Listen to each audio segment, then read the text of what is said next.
NEET পরীক্ষার প্রশ্নফাঁস ইস্যুতে কলকাতার ছাত্র বিক্ষোভে প্রধানমন্ত্রীকে নিয়ে বিকৃত ছবি সমাজ মাধ্যমে ছড়িয়ে দেওয়ার অভিযোগে অভিনেত্রী শ্রীলেখা মিত্রের বিরুদ্ধে বালুরঘাট থানায় লিখিত অভিযোগ দায়ের করল বিজেপি আইটি সেল। সোমবার বিকেলে বিজেপি আইটি সেলের সদস্যরা থানায় গিয়ে এফআইআর দায়ের করেন। তাদের দাবি, আন্দোলনের নামে প্রধানমন্ত্রীর ছবি বিকৃত করা হয়েছে, তাই দ্রুত আইনি ব্যবস্থা নিয়ে অভিযুক্তকে শাস্তির আওতায় আনা হোক। পুলিশের পক্ষ থেকে অভিযোগ খতিয়ে দেখে প্রয়োজনীয় পদক্ষেপের আশ্বাস দেওয়া হয়েছে। আপনারা দেখেছিলেন গত 24 জুলাই নিট পরীক্ষার প্রশ্ন ফাঁসের কেলেঙ্কারির বিষয় নিয়ে একটা আন্দোলন হয়েছিল কলকাতার বুকে।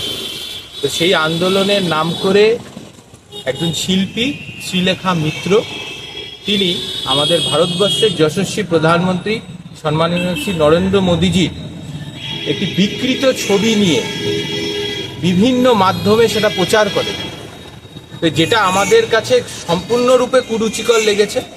তারই বিরুদ্ধে মামলা করার জন্য আজকে আমরা বালুরঘাট থানায় সেই শিল্পী শ্রীলেখা মিত্রের নামে থানায় এফআইআর করলাম।